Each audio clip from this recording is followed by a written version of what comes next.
오늘 국내 증시 보합권에서 출발했습니다만 장중에 좀 낙폭을 키워내는 양상이었고 코스피는 한때 3,050선까지 밀려 내려가다가 지금 보니까 종가 기준으로 3,075 그래도 낙폭을 좀 축소하는 상황이고 코스닥도 이제 보합권에서 마무리가 됐네요. 네, 일본 관세 35% 얘기 네. 나오면서 급락을 했었는데 종가 부분에서는 많이 회복을 한 것 같습니다. 일단 뭐 수급적으로 봤을 때는 외국인이 현선물 모두 매도를 나타내긴 했습니다만 또 우리 개인 투자분들이 뭔가 저가 매수 기회로 접근하고 또 많이들 매수한 게 아닌가라는 생각이 들고 그러다 보니까 시장이 좀 하단을 방어해준 역할을 해준 것 같습니다. 네, 그렇습니다. 네. 지금 보시고 계신 머니쇼는 SBS 비즈액과 유튜브에서 실시간 시청이 가능합니다. 더 많은 국내 주식 정보를 받아보실 분들은 카카오톡 채널 머니랩 추가하시기 바랍니다. 오늘 증시 인사이트 출연자 바로 모셔볼까요? 네, 김광석 한양대학교 겸임 교수 모셨습니다. 어서 오세요. 안녕하세요.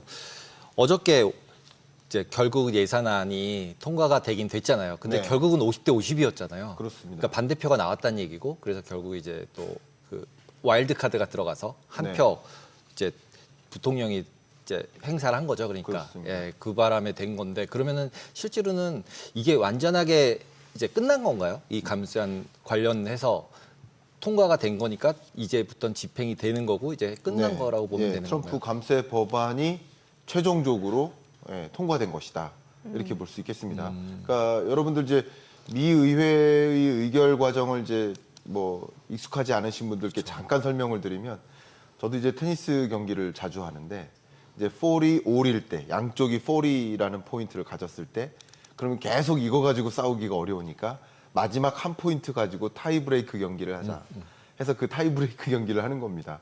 마찬가지로 미국 같은 경우도 이 감세안이 뭐 여야를 놓고도 굉장히 찬반이 굉장히 갈등이 심했습니다. 이게 맞는 것인가에 대한 그러다가 이게 정확하게 동률로 상원에서 결정이 내려졌기 때문에 그럴 때의 경우에만 부통령이 한 표를 행사한다. 그러니까 벤스 부통령이 이 감세안에 대한 타이브레이커였다. 이렇게 결론을 내릴 수 있겠죠. 그만큼 이견이 많은 그 법안이었다라는 것을 보여주고 이견이 많을 수밖에 없는 이유는 트럼프 행정부나 공화당 입장에서도 이렇게 대규모 감세안을 계속 지속했을 때 미국 지금의 국채 문제가 더 심각해질 수 있고 부채 한도 협상을 놓고도 더 또 갈등이 있을 수 있고 이런 부분에 대한 우려 지금의 이 트럼프 행정부가 미국 경제를 놓고 가장 우려하고 있는 요인이 이 재정 적자를 비롯한 이자 납입, 이자 비용인데 이 감세안이 또 그대로 적용이 될 경우 그 문제는 더 걷잡을 수 없이 커지지 않겠느냐 하는 것을 가지고 여야가 격돌했었던 그런 현상을 말씀드려 보겠습니다. 이게 지금 절차가 그럼 다시 이제 하원으로 내려가서 하원에서 이제 하원 규칙위원을 통과하면 이제 본회의 상정이 되면 이르면 2일에 다시 표결에 들어가는 거죠? 네, 절차는 아직 남아 있다고 볼 수 있겠죠. 어때요? 지금 하원 다시 통과될 수 있는지 여부에 대해서. 이제 하원에서는 일단 통과됐고 그리고 이제 상원에 와서 다시 또 반반이었다가 다시 한 하원으로 통으로 네. 가결된 거고. 것이니까. 그래서 이제 끝난 거죠. 네, 저는 현재 절차상 끝난 것으로 알고 있거든요. 네. 현재 절차상. 그래서 아니에요. 2일에 아니에요? 예, 이제 다시 하원으로 내려가서 하원 규칙위원회를 규칙위원회? 통과하면 본회의에 상정이 되고 하원에서 이르면 2일, 3일에 이제 표결이 이뤄지게 되는 겁니다. 그럼 예. 또 해요? 네, 또 하는 절차가 거예요. 또 남아 있다. 원래 처음에- 한 번 했잖아요. 네, 하원에서 하고, 통과돼서 하고, 상원을 상원 갔고 갔고, 상원에서 지금 다시 다시 이제 내려가서 하원으로 예, 가고. 이렇게 되고 이제 하원이 통과된 뒤에 이제 트럼프 대통령이 이제 서명을 하면 사인하고 그때 이제 끝나고. 법률로 확정이 되는 건데 자 이게 문제는 뭐 날씨가 변수가 될 수도 있다라는 얘기가 나오고 있어요. 왜냐하면 네. 그 하원 의원들이 다 모이는지 여부에 따라서 뭐 여러 가지 문제가 있겠죠. 어쨌든 의결 절차니까 그 변수가 여전히 남아 있다고 가정하시고 한번 지켜보시면 좋겠지만 어쨌든 이 감세안을 놓고 여야가 격돌하고 뭐 미국 내 많은 전문가들도 경제 전문가들도 지금의 재정 적자 문제 그리고 소위 말하는 이자 지출 문제 이것들로 인해서 미국 국채에 대한 신뢰도가 계속 떨어져 왔고 그것으로 인해서 뭐 관세 전쟁도 계속 격화시킬 수 없는 트럼프 행정부의 입장이었었기 때문에 이 현안을 놓고 향후 이제 최종적으로 이 뭐 이름하여 오빠죠. 오빠라는 이 트럼프 오빠라는 이 법안이 OBBB가 오빠. 오빠. 예, 한국에서는 많이 오빠. 트럼프 오빠라는 이런 애칭을 저는 왜 낙고도 처음 있는데. 들었을까요? 아, 그러세요? 네. 네. 유튜브를 하셔서 역시 네. 핫한 내용을 정확하게 약자로 알고 계신. 예, 네. 그렇게 한번 전개를 한번 지켜볼 필요가 있겠다고 생각합니다. 근데 기본적으로 계속 감세 얘기할 때 관세로 메꾼다고 하다가 잘 안 되면은 경제 성장으로 메꿀 수 있다. 뭐 이렇게 얘기를 계속 하잖아요. 네. 그게 실제로 가능한 건가요? 가능은 하지만 그 가능성이 높다고 볼 수는 없겠죠.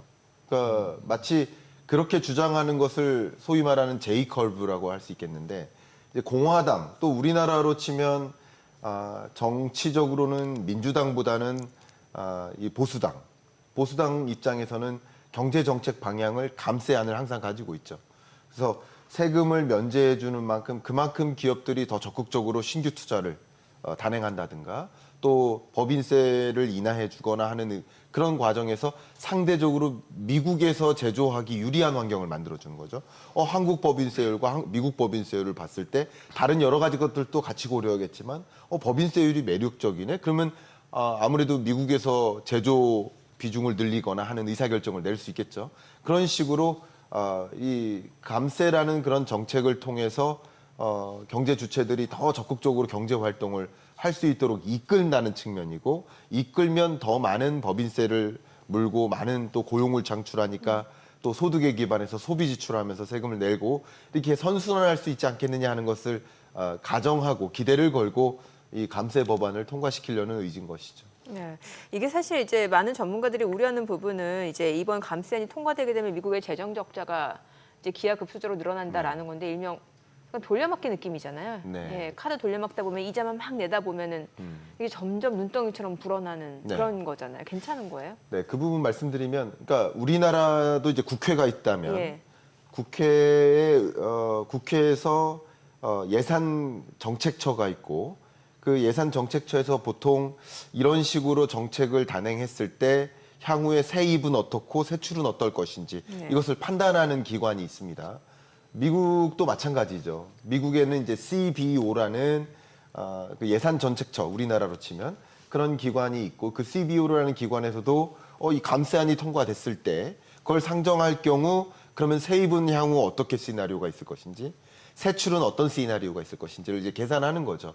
계산해 봤을 때 감세안이 적용될 경우 적어도 단기간 안에는 세입이 굉장히 많이 줄고 세출이 늘어나지 않는다라는 이런 지적을 많이 하고 있으니까 공화당 내에서도 100% 동의할 수가 없는 입장이라고. 지금 레드스윕이잖아요. 공화당이 다수당이잖아요.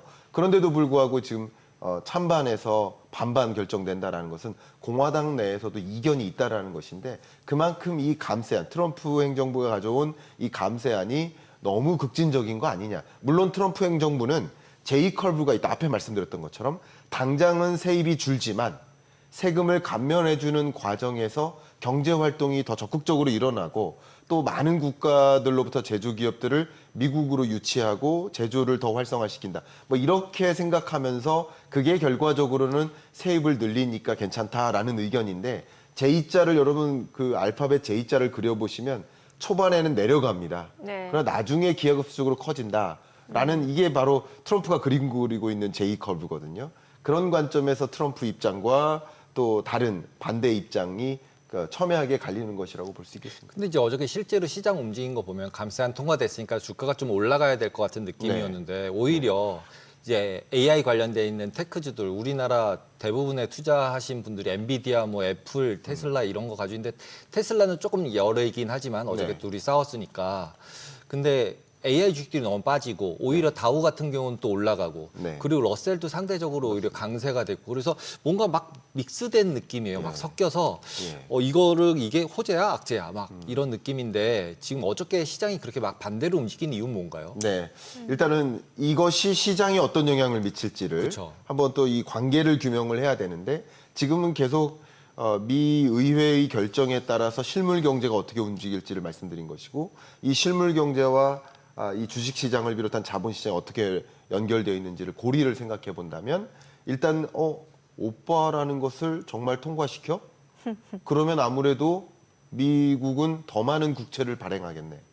국채 발행량이 실제 늘어난다면 국채 가격은 또 떨어지겠네. 국채 금리 올라가겠네. 라는 식으로 일단 첫 번째는 반영합니다. 왜냐하면 시장에서는 장기적으로 J커브가 나타나고 세입이 더 많이 일어나고 이것을 생각하기보다는 상대적으로 단기적으로 1년 동안 미국 국채 발행량이 늘어나겠네. 특히 CBO에서 앞에 제가 거론했었던 CBO에서 굉장히 예의주시하고 있는 하나의 이벤트가 바로 8월에 있을 미국 부채 한도 협상 타결 여부입니다. 이게 작년에도 반복이 됐었고 미국이 계속 반복되고 있는데 부채 한도 협상을 놓고 이견을 갖고 있는 의원들이 타결이 잘 안 일어나고 그런 과정에서 지금은 원래는 이 문제가 부채 한도 협상, 그러니까 디폴트 우려에 대한 그 시점이 그 디데이가 7월로 예상을 했었는데 생각보다 관세가 이걸 뒤로 지연시키고 있었어요. 그래서 7월이 아니라 8월에서 9월 사이에 이 디폴트 우려가 더 커질 것이다라고 생각하고 있는데 그런 상황에 지금 이 CBO마저 만약에 지금 이 오빠라는 이 법안도 통과되고 한다면 국채 발행량이 늘어나고 국채 가격이 더 올라갈 것이기 때문에 이것에 대한 예의주시하는 것이 상당 부분 있다고 볼 수 있겠습니다. 근데 그게 좀 웃긴 게 네. 상반기만 해도 6월 달에 국채 만기 긴 거 다 만기돼서 6월 달만 지나면 괜찮다 그래놓고 네. 이제 와서 갑자기 또 7월 달 됐더니 다시 또 올라간다 그러는데 어저께 같은 경우도 감세는 통과됐는데 맞아요. 금리는 오히려 안 오르고 내렸잖아요. 네. 그러면 이제 대충 이제 장기 금리는 고점을 찍은 것 같지 않나 이렇게 네. 볼 수 있지 않나요? 상당 부분 일리 있는 말씀이시라고 생각합니다. 그러니까 이 감세안이 어떻게 방향성을 찾아 나갈까? 그러니까 앞에 말씀하신 것처럼 이게 완전히 이제 벤스 부통령의 의결로 완전히 끝난 게 아니고 나머지 과정이 남아 있다 하더라도 지금까지의 경과로 보면 가장 중요한 고지를 넘어선 거라고 해석해 볼 수 있겠죠. 상원에서 어쨌든 통과한 것이니까. 그런 과정에서 이게 과연 통과될까 아닐까에 대한 의문이 있었는데 지금은 통과될 거라고 가정하고 시장이 베팅을 했었던 거라고 볼 수 있겠죠. 근데 지금은 확실히 통과됐네. 그러니까 이것이 더 이상 또 다른 요소로 시장에 영향을 미치지 않을 것이라고 생각해 본다면 국채금리나 뭐 시장에 미치는 영향은 상당 부분 이제 반영된 것이다. 이게 반영되고 나머지 요소들이 이제 나타날 것이다. 이렇게 보는 것이 맞지 않을까 생각합니다. 그 미 국채 수익률이 그렇게 튀지 않고 있다라는 게 지금 말씀 주신 이제 감세안 통과에 대한 이슈도 좀 불확실성 해소 뭐 이렇게 볼 수 네. 있겠습니다만 또 이제 미 연준이 금리 인하를 하는 시기가 어쩌면은 9월보다 더 빨라질 수 있다라는 거가 지금 네. 채권 시장에서 좀 반영이 되는 것 같다는 생각이 네. 드는 게 네. 지금 포르투갈에서 그 22 연례 회의가 있었잖아요. 여기서 제롬 파월 연준 의장의 그 기자들과 나누는 인터뷰에서 보면 약간 미묘하게 뭐 입장이 좀 변화됐다. 뭐 그렇게 보고 싶어서 보이는 건지 모르겠는데. 그렇죠. 이제 왜냐하면 관세만 안 했으면 내가 진작에 내렸어 뭐 이렇게 얘기하니까. 예. 그래서 이런 걸로 놓고 봐서 9월 이전이라고 하면 당장 7월이란 말이죠. 네. 예, 그렇기 때문에 이 부분도 반영이 된 게 너무 아닌가 중요한 표현이고요. 그게 더 큰 영향을 미쳤다고 예. 봅니다. 그래서 그 질문에 대해서 지금 답변을 드린다면 저는 2025년에는 이렇게 표현을 해보면 어떨까요? 위험한 유동성이 온다. 위험한 유동. 25년 하반기를. 그러니까 위험을 동반했어요. 네. 그러니까 그 위험이 터지면 큰 문제가 납니다. 네. 근데 터지지 않은 채 유동성 공급만 일어난다. 그러면은 시장에서는 긍정적이라고 해석할 수 있겠죠. 근데 이게 왜 위험함을 동반하느냐 이 부분을 좀 말씀드리고자 하는데 방금 표현하셨던 것은 금리 문제예요. 네. 생각했던 것보다 이번에 제롬 파월 연준 의장이 포르투갈인가요? ECB 포럼에서 이야기를 했습니다. 관세가 물가에 미치는 영향 그리고 관세가 어떻게 될지 모르는 그 두 가지 불확실성. 그러니까 관세에 대한 불확실성, 관세가 물가에 미치는 영향에 대한 불확실성. 이 두 가지 불확실성 때문에 금리를 덜컥 인하할 수가 없다. 지켜봐야 된다라는 입장이었는데 역시 관세가 아니었다면 금리 인하했었다라는 얘기는 이제 관세 전쟁이 다소 여러 국가들과 순차적으로 협상의 과정으로 가게 된다면 우리가 종전에 고민했었던 4월 3일에서 4월 9일 사이에 고민했었던 그 정도 관세폭은 아니겠구나라고 생각해 볼 수 있겠죠. 조금은. 물론 순조롭게 협상하는 나라들을 중심으로 기존에 생각했던 관세율을 대폭 낮춰잡을 수 있겠지만 그렇지 않은 나라들은 여전히 높은 관세를 유지할 것입니다. 그러나 어쨌든 4월 초중순에 생각했었던 관세 위협, 관세에 대한 불확실성은 해소되는 경과니까 그러면 관세에 대한 불확실성과 관세가 물가에 미치는 영향에 대한 불확실성 이 두 가지 요소는 이제 제외되는 것이니까 파월 혹은 연준 위원들로서는 이제 불확실성 제고로 금리 인하라는 수순을 단행할 수 있겠구나. 올해 들어서 25년 들어서 금리 인하를 하지 않은 주요국은 미국밖에 없습니다. 물론 금리 인상을 단행하고 있는 일본은 예외를 두더라도 나머지 국가들은 다 금리 인하를 했거든요.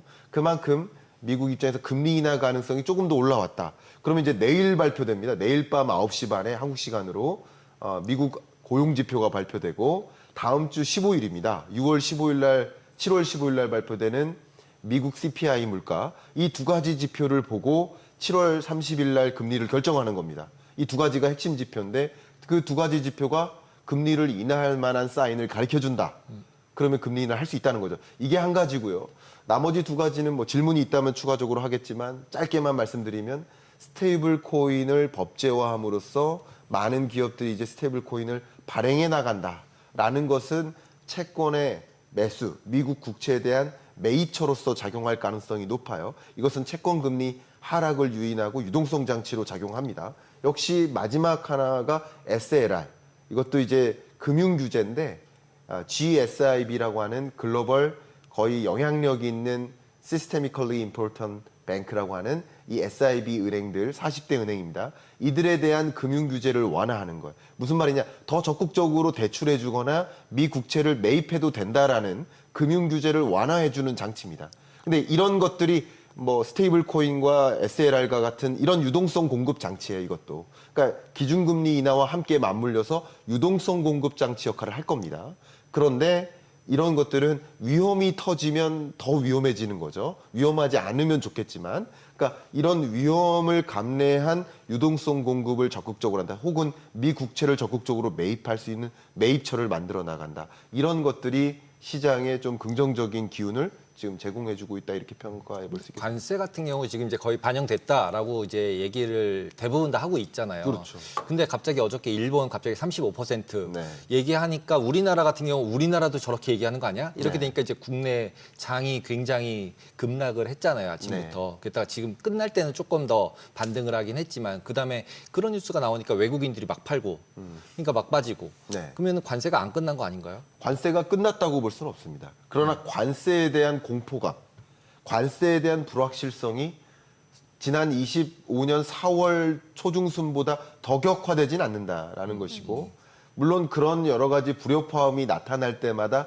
시장을 이렇게 디스톨팅, 이렇게 막 이렇게 움츠리거나 이렇게 구부러지게 만들 수는 있겠지만, 그러나 그것이 지난 4월보다는 격화되지는 않는다라고 볼 수 있고, 또 역시 그런 표현마저 연장 없다라든가 뭐 기존 관세율을 24%에서 더 높게 부과하겠다라고 언급한다든가 이런 것들은 어쨌든 7월 8일 날 유예가 종료되니까 7월 9일 날 다시 개정된 상호 관세율을 발표할 것이기 때문에 그 시간을 앞에다 두고 미국에 더 유리하게 협상을 이끌도록 하기 위한 장치 포석이라고 또 생각해 볼 수도 있겠죠. 물론 이런 것들이 시장에 부작용을 주겠지만 일시적으로 그래도 큰 틀에서 보면 하반기에는 관세 전쟁이 기존 상반기보다 더 격화될 것이라고 가정하기는 어렵지 않을까 이렇게 생각합니다. 우리나라는 어떻게 되는 건가요? 저기 오늘 반영하는 걸 보면 저 네. 관세 협상하는 것 때문에 우리나라 증시는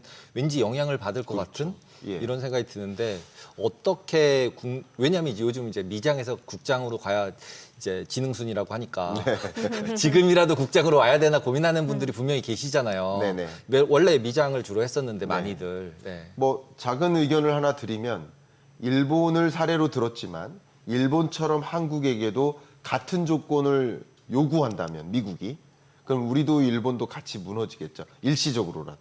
큰 충격이라기보다는 일시적으로 조정되는 일이 있겠죠. 한국에 대해서 높은 관세율을 아직도 유지하네. 또 다른 공포감일 거예요. 그러니까 지난 4월 3일에도 이 판례를 들고 우리 한국 관세율 50%야 라고 했는데 여전히 50%예요. 예를 들어서. 기권 협상 많이 했더니 여전히 45%예요. 그러면 또 한 번 놀라겠죠, 당연히. 그러나 그렇게 가정하지 않고요. 근데 예를 들면 시나리오가 일본에 대해선 높은 관세율을 여전히 부과해요. 근데 한국에게 대해서는 관세를 대폭 낮추어 보고해요. 그러면 한국정은 굉장히 좋겠죠. 그렇게 해줄까요, 트럼프가? 그럴 가능성을 우리 배제할 수 없다는 것을 말씀드리는 거죠. 그게 첫 번째 시나리오고요. 두 번째는 한미를 동시에 가격한다. 높은 관세율을 부과한다. 그러면 일시적인 조정은 있겠죠. 면할 수 없겠죠.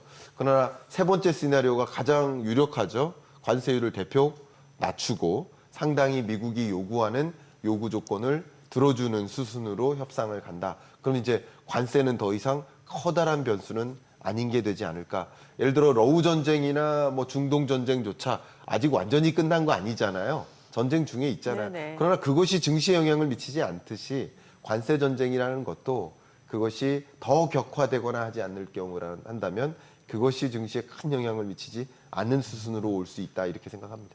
뭐 어찌 보면 증시 입장에서 이미 알고 있는 악재는 또 악재가 아닐 수도 있고 이제 중요한 거는 이제 유동성 장세에 대한 기대감이 분명히 있다 보니까 연준이 금리 인하를 언제 하느냐 여부일 것 같은데 이것도 네. 사실은 크게 놓고 보면 시기의 문제지 연내에 결국엔 할 거다라는 게 지금 시장의 중론인 것 같고 네. 그럼 결국에는 이제 제롬 펄 연준 의장 데이터 보고하겠다라고 네. 했으니까 이번 주 당장 중요한 데이터 발표 있고 네. 또 간밤에 나온 게 그 졸트 구인 이직 보고서 여기 보니까는 오히려 고용 상황 자체가 그렇게 악화되지는 않는 것 같다는 네. 생각이 드는데요. 네. 미국 고용 상황이 크게 악화되지는 않는 모습입니다. 예, 예. 그리고 그런 것들을 가지고 내일 발표될 미국 실업률, 임금 상승률, 그리고 취업자 증감폭 이 3대 고용 지표가 어떻게 나올지를 어느 정도 가늠해 본다면 예상 이상으로 굉장히 크게 고용이 뭐 충격을 입거나 이런 모습은 아닐 거라고 생각이 되고 그동안에도 연준 위원들이 또 성명서나 파월 의장의 여러 발언들을 보면 미국 거시경제의 펀더멘탈이 무너지거나 하는 것은 전혀 아닙니다. 그렇기 때문에 고용시장의 충격을 유도해서 물가를 안정화시키는 그런 단계는 아니기 때문에 뭐 고용시장 충격은 크게 있지는 않을 거라고 봅니다. 그러나 실업률이 종전보다는 높아질 수 있을 거라고 봅니다. 예를 들어서 4.3%를 기록하거나 이렇게 된다면 근래 들어 가장 높은 실업률이니까 이제 그것은 금리 인하의 사인이라고 받아들일 수 있겠죠. 그러니까 내일 발표되는 고용지표 주목하시고요. 물가 상승률조차 뭐 전월의 경우에는 하향 안정화되다가 잠깐 오르긴 했습니다만 역시 하향 안정화되는 추세를 계속 유지한다라고 한다면 7월 15일이죠. 그런다면 7월에 금리 인하 가능성은 굉장히 높아질 수도 있겠다. 그래서 근데 왜 7월에 금리 인하하는 것과 9월에 금리 인하하는 것이 뭐가 다르냐? 이렇게 논한다면 7월에 금리 인하한다면 금리 인하 속도가 다시 한번 빨라질 수 있다라는 신호로 작용할 수 있으니까 그러니까 연내 3번으로 갈 수도 있다라는 기대감을 주기 때문에 역시 유동성 장세에 대한 기대감을 주느냐 마느냐는 7월과 9월은 좀 큰 차이가 있겠다 이렇게 생각합니다. 네. 뭐 지금 좀 전에 나온 소식으로는 이제 여야 3%를 포함한 상법 개정안 처리에 합의키로 했다라는 소식이 나옵니다. 이게 네. 3%라는 것 자체가 결국에는 이제 그거잖아요. 이게 대주주가 그 감사 네. 위원을 선임할 때 그 의결권 자체가 3%로 제한된다. 이게 사실은 그 전 정권이나 재계에서는 이거를 지속적으로 반대했던 내용인데 그렇습니다. 이게 이제 통과가 된 거잖아요. 이제 전 정부는 계속 반대해 왔고 예. 그리고 현 정부는 특별한 의미를 부여하지 않았습니다. 그러니까 예. 긍정도 찬성도 반대도 아닌 그런 입장. 민주당도 역시 찬성도 반대도 아닌 입장이었던 거예요. 그런데 이재명 정부에서 공식적으로 반대하지는 않는다라는 그런 사인을 시장에 줌으로써 이 3% 룰을 포함해서 상법 개정안을 처리할지 말지를 가지고 고민하다가 이것을 결국은 포함시키기로 합의한 겁니다. 그러니까 상법 개정안에 이 3% 룰을 포함시켜서 개정안을 가지고 처리를 이게 해나간다. 들어가면 그러면 지주사가 최근에 엄청 많이 올랐는데 이게 통과되면은 호재인가요, 악재인가요? 이게 올라가는 쪽으로 반영되는 건지 이런 룰들 때문에 이제 지주사들이 계속 이제 호재로서 반영이 됐잖아요. 네네. 근데 이제 3% 룰이 통과가 됨으로써 지주사의 대주주의 입장에서는 어떻게 보면은 조금 이제 잘 권한이 떨어지는 거잖아요. 네. 그러면 그거를 호재로 해석을 해야 할지 악재로 해석해야 될지를 잘 모르겠거든요. 뭐 의견을 드려본다면 그러니까 기본적으로 이 상법 개정안의 취지는 네. 왜 회사가 그 회사만 신경을 쓰느냐? 회사도 신경 쓰고 주주도 신경 써라 이거거든요. 상법 개정안의 기본 취지가. 그런 관점에서 이 감사위원도 어찌 보면 감사위원의 의사결정이 기존의 회사 입장을 대변하듯 처리해 줄 수도 있는데, 그러니까 아무래도 최대 주주가 감사위원을 그 회사 입장에서 선임할 수도 있는 것인데 선임할 수 없게 만들어 주는 것이니까, 상대적으로 그 가능성을 좀 더 줄여주는 것이니까 그것은 뭐 자본시장의 선진화를 보여주는 것이라고 볼 수 있고, 자본시장의 선진화라는 관점, 그리고 소액주주의 의견들을 더 많이 보호하고 반영시킬 수 있겠다라는 그 가능성을 내포하기 때문에 저는 긍정적으로, 자본시장에는 긍정적으로 작용하는 요소라고 생각을 합니다. 이게 그러니까 쉽게 생각하면 주주 가치는 분명히 좋아질 수는 있겠습니다만 이제 오너 입장에서는 그러니까요. 경영권 자체가 위협받을 수 있다는 논란은 충분히 있을 것 같고, 네. 이게 잘못 악용되면 적대적 M&A에 그렇죠. 노출이 될 수도 있다라는 거는 사실 결과적으로 이건 또 주주 입장에서 안 줄 수도 있거든요. 저도 이제 뭐 밝히진 않지만 뭐 기업의 한 작은 부문의 감사 역할을 하고 있는데, 그 감사자를 그 회사 차원에서 선임하는 과정에서 생각해 보세요. 선임하는 과정에서 그 기업이 경영 의사결정의 방향성을 띠고 있습니다. 네. 그럼 이런 방향으로 가야 돼 하는데 그 감사자가 그렇게 하지 마세요라고 방해하면, 자꾸 제동을 걸면 그렇죠. 제동이 예. 걸리면 그 경영이 원하는 방향대로 그 전략대로 가기 어려울 수가 예. 있겠죠. 나 이 신사업 진출할래요. 이 신 부분에 투자를 할래요. 신제품 출시 이런 것을 할래요. 이게 기업의 의사결정인데, 근데 그 감사위원이 이 기업의 경영 의사결정의 방향성과 마치 네. 같이 가져간다면 좋겠으나 그렇지 않을 때도 있거든요. 그러니까 그 감사자의 역할도 그런 부분에서 의미가 있는 것인데, 그런 관점에서 지금 우리가 이 국회에서 상법 개정안을 통과하는 것이 단순히 소액주주의 의사결정에 참여라든가 자본시장 선진화나 이런 것도 좋겠지만, 우리 기업들의 경영 정상화, 또 우리 기업들의 국가 경쟁력 강화라는 이 관점에서도 좀 큰 충격이 없도록 하는 그런 방안들도 같이 고려가 돼야 되는 것이 아닌가. 그러니까 우리가 어떤 정책을 도입하거나 채택할 때 반드시 긍정적인 효과만 있는 것은 아니고 부정적 효과도 분명히 있을 텐데, 그렇죠. 긍정적 효과를 위해서 상법 개정안을 처리하기 위해 논의를 하고 있는 것이지만, 그런 과정에서 나타날 그 부작용들이 분명히 있다면 그 부작용은 어떤 식으로 해결할까라는 부분에 대한 구체적인 논의도 함께 마중물 역할을 해야 되지 않을까 하는 생각을 합니다.